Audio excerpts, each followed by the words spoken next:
दिनों नया नया डांस शुरू हुआ था और आप कमाल की अज़ा की शायरी को लोगों ने देखा, उसको पसंद किया और वो ड्रामा सालों साल चला, जो जिसकी वजह से कह लें कि अगर आज मैं अगर बैठी हूँ आपके सामने तो उसमें बहुत बड़ा हाथ है। जो मेन कैरेक्टर था दिलनशीन का मेरा, उसको वाइंड अप पे एक रक्स करना था। तो अच्छे आर्टिस्ट अगर आएंगे तो और उनकी डिमांड होगी तो ऑब्वियसली उनको कास्ट किया जाएगा। बड़े अच्छे तरीके से काम किया, नो लड़ाई, नो फाइट, नो झगड़ा, नो ओए ते ना तोए। लेकिन एक दो जगह तो मैंने भी देखा है, एक प्रोड्यूसर ने आपके साथ बदतमीजी की और आपने जो उसका हाल किया, उसको लताड़ा। तो हो गए हैं तो मेरा ख्याल है वो एक नेचुरल सी चीज़ है कि और वो भी इसलिए हैपन हुए कि आप बार बार उनको मेहनत कर, हसद ना कर।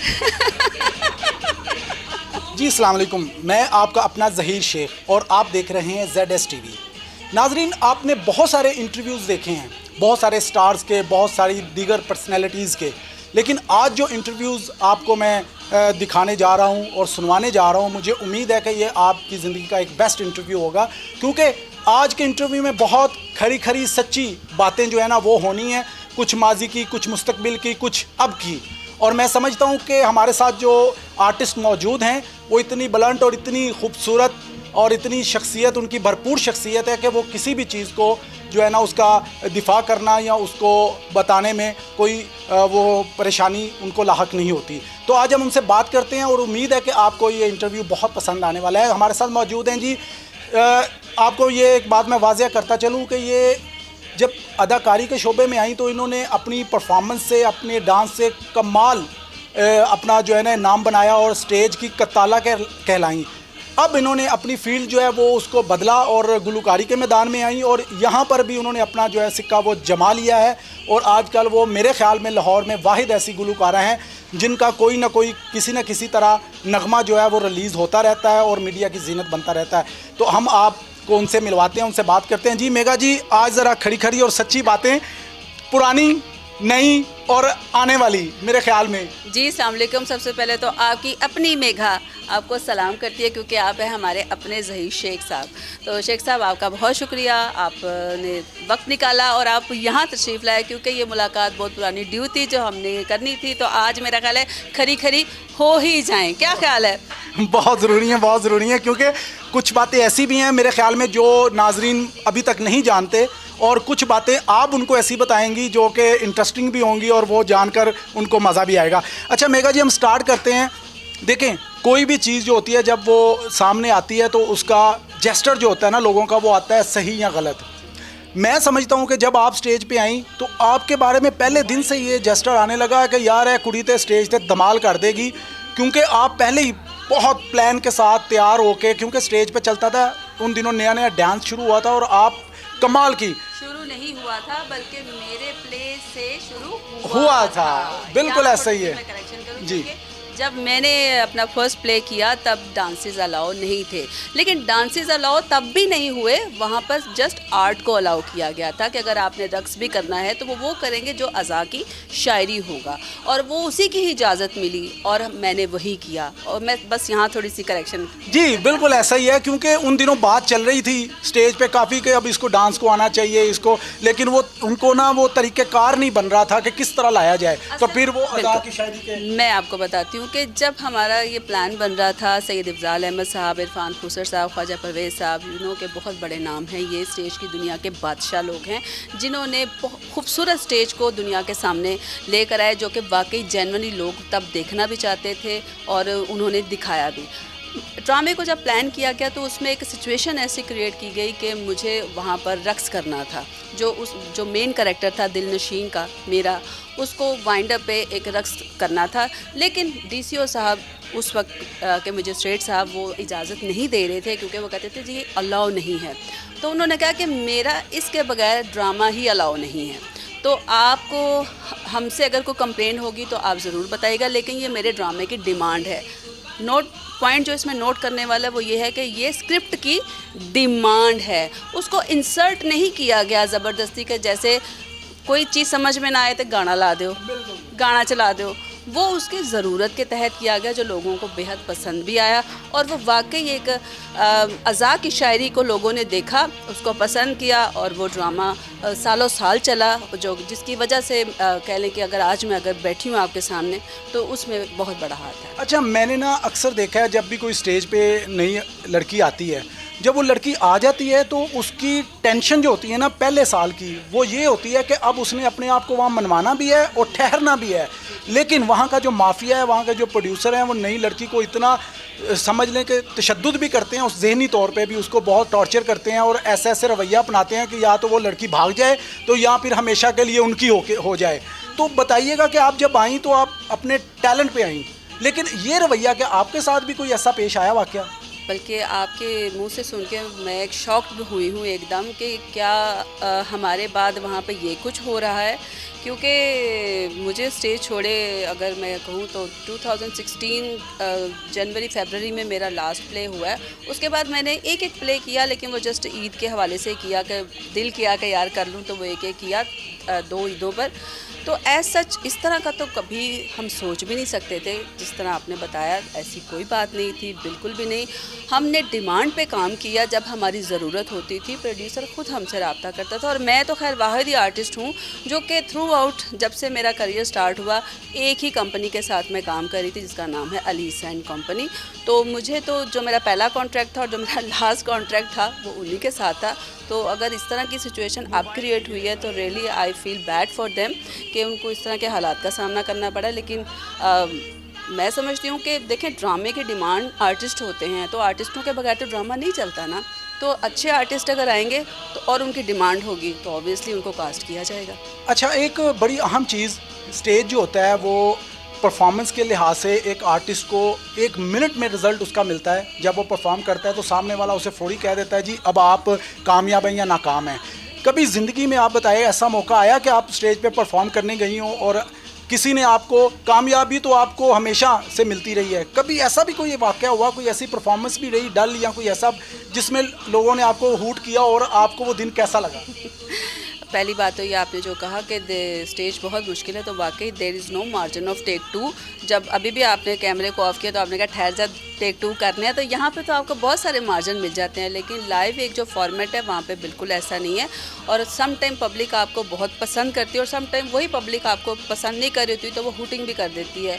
हाँ, 2-3 वाक़े एक ऐसे हैं, लेकिन वो अल्लाह ना करे इतने वर्स्ट नहीं है। लेकिन उनको शरारत के तौर पे भी कभी कुछ आवाज़ें जैसे कस दिया करते थे कि अब मैं वो खैर वो तो नहीं कहूँगी, लेकिन ये कि सम टाइम हो जाता है। लाइव में आप कुछ भी एक्सपेक्ट कर सकते हैं। और अब जो पब्लिक है वो एक, और ख़ास तौर पे हमारी जो पब्लिक है जो माशाल्लाह अगर बिफरने पे आ जाए तो वो बिफरा हुआ हजूम कपड़े तक आपके नोच लेता है। तो आपको बड़ा सेफ साइड होके हर काम परफॉर्म करना पड़ता है, और वो कोई भी जगह हो आपको अपनी इज़्ज़त का खुद ख्याल रखना पड़ता है। अच्छा, एक बात बताइएगा, आप जब परफॉर्म करती थी तो आपके दौर में नरगिस भी थी, दीदार भी थी, और उनके अलावा आपके, हाँ जी ज़रा, और उसके बाद मेरे दौर से तो चले गए हो, निदा चौधरी भी थी, नहीं पुराने हो। यही मैं कह रहा हूँ। दौर जी आए हो। अच्छा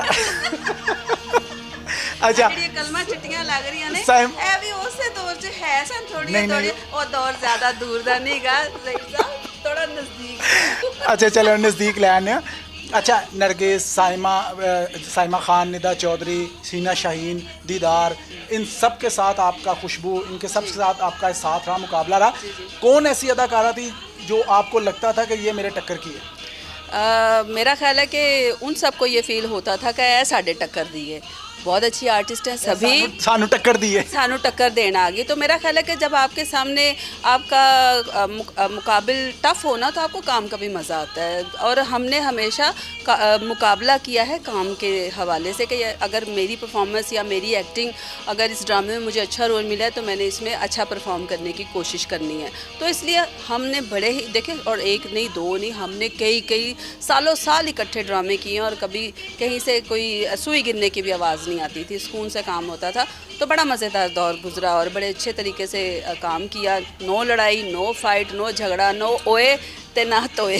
नहीं, लेकिन एक दो जगह तो मैंने भी देखा है, एक प्रोड्यूसर ने आपके साथ बदतमीज़ी की और आपने जो उसका हाल किया, उसको लताड़ा, वो लताड़ना हमें आज भी याद है, तो ये भी तो चलता है ना, तो फिर इसके बारे में। फीमेल की बात की थी ना, अभी आप प्रोड्यूसर की बात करें, देखें फीमेल के साथ भी मेरा एक दो दफ़ा हुआ है, ऐसा नहीं है कि नहीं है, लेकिन देखें अगर आप थोड़ा 20 साल काम अगर आपने किया है तो उसमें अगर एक दो वाक़यात ऐसा हो गए हैं तो मेरा ख्याल है वो एक नेचुरल सी चीज़ है कि और वो भी इसलिए हैपन हुए कि आप बार बार उनको मना कर रहे हैं कि आप ये हरकत मत करें, और वो हरकत बहुत ही गलत हरकत है जिस पर सब ने यही कहा कि मेगा ने ठीक किया है, क्योंकि अब कोई आपको नुकसान पहुंचाने की कोशिश करे, लिटरली आपके राहों में कहते हैं ना कांटे बिछा दिए, तो वाकई अगर आपको वो रास्ते में चूड़ियाँ फेंक दें और वो शीशे फेंक दें तो फिर लड़ना तो बनता है ना फिर कि प्लीज़ इस तरह ना करें। तो बस वो फिर उसका रिज़ल्ट भी अब्रप्टली मिला और शेख साहब भूल चुकी हूँ मैं ये बातें, आप क्यों इनको याद करवा रहे हैं, लेकिन फिर भी कह लें कि वो कमज़ोर लम्हे थे जिनमें ये फ़ैसले हुए। मैं समझती हूँ कि अगर ये भी ना होता तो बड़ी अच्छी बात थी। अब हम एक बात कर लेते हैं आपके आज की। आज ये बताइएगा कि जब आपने फ़ैसला किया कि अब मैं स्टेज छोड़ने लगी हूँ, क्या उस वक्त आपके ज़हन में था कि मैं सिंगिंग करूँगी? क्योंकि मुझे याद है कि आपने मुझे कहा था ज़हीर तैयारी पकड़ो, मैं एक सरप्राइज़ देने लगी हूँ। तो यह सरप्राइज़ आपने पहले पूरी तैयारी के साथ आप सिंगिंग में आई और आने के बाद आपने बिल्कुल स्टेज को खैरबाद कह दिया। आपको श्योरिटी थी कि आप इसमें इतनी कामयाब होंगी?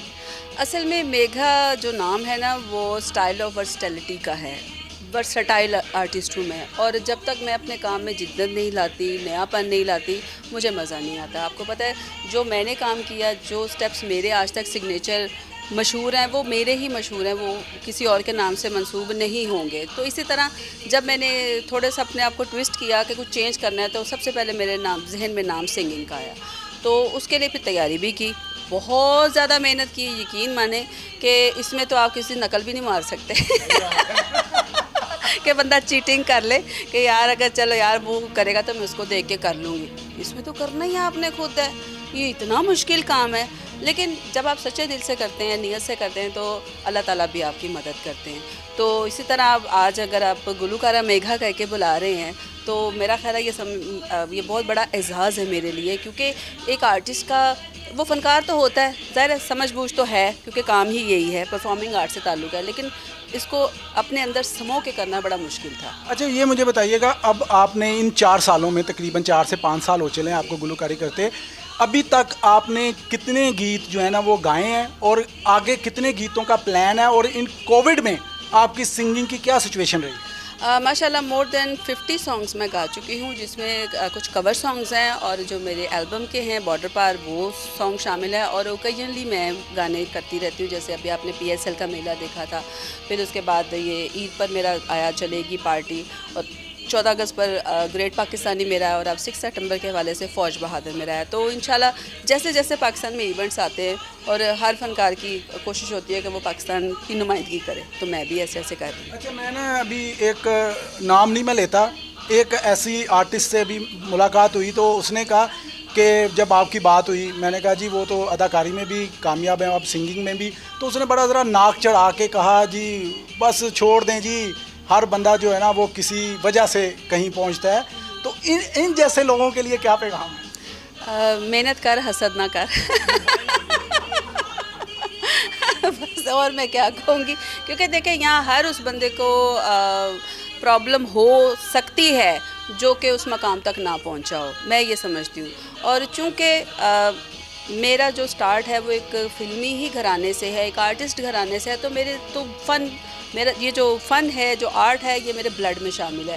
तो इसलिए मैं चाहे एक्टिंग कर लूँगी या मैं सिंगिंग कर लूँगी, तो मैं तो कुछ ना कुछ करती ही रहूँगी। तो जिनका काम ही जस्ट सड़ना कुड़ना है तो वो यही कुछ करते रहेंगे, इसलिए मैं इनको बॉदर नहीं करती, मैं सिर्फ अपने काम पर तवज्जो दूँ। शादीशुदा है माशाल्लाह आप, ठीक है, कैसी लाइफ शादी के बाद अब तक की है ये बताएं? माशाल्लाह माशाल्लाह, जितना शुक्र अदा करूँ कम है, टचवुड। और ये है कि मियाँ बहुत सपोर्टिव हैं, हमेशा अच्छे काम में सपोर्ट करते हैं, और चूँकि मैं अपना घर भी देखती हूँ, अपनी शोबिज़ एक्टिविटी भी देखती हूँ, अपना बिज़नेस भी देखती हूँ, तो इसलिए मैं बहुत सिलेक्टिव काम करती हूँ। अच्छा एक बड़ी अहम बात, देखिए ये बात तो वैसे शरई तौर पे भी तो है, लेकिन कहते हैं आर्टिस्ट जो होते हैं ना, अब शादी के बाद भी कई साल जो है ना वो वेट करते हैं कि नहीं जी फिगर ना ख़राब हो जाए, हमने अभी औलाद नहीं लेनी, अभी वक्त ऐसा नहीं आया। तो आप तो माशाल्लाह बड़ी अब समझदार भी हैं, तो इसमें क्या प्लानिंग है आपकी, क्या प्लानिंग है? बस अल्लाह पाक के हुजूर दुआ ही है, और मैं दुआ करती हूँ कि अल्लाह पाक हमको जल्द से जल्द औलाद जैसी नेमत से भी नवाजे। तो बाकी मेरी ऑडियंस से भी गुजारिश है कि वो ज़रूर दुआ करें, बाकी उसके बाद देर है, देर तो नहीं। जी बिल्कुल जी, जैसा आपने देखा जी, अभी मेगा जी से हमने बहुत सारी खूबसूरत बातें की। देखें, वक्त जो होता है ना वो हमेशा आपका साथ नहीं देता। अभी बहुत ज़्यादा हमारी ऐसी बातें थी जो हमने करनी थी, लेकिन खैर कोशिश करेंगे कि एक आध दो किस्तें आपको और मिल जाएं।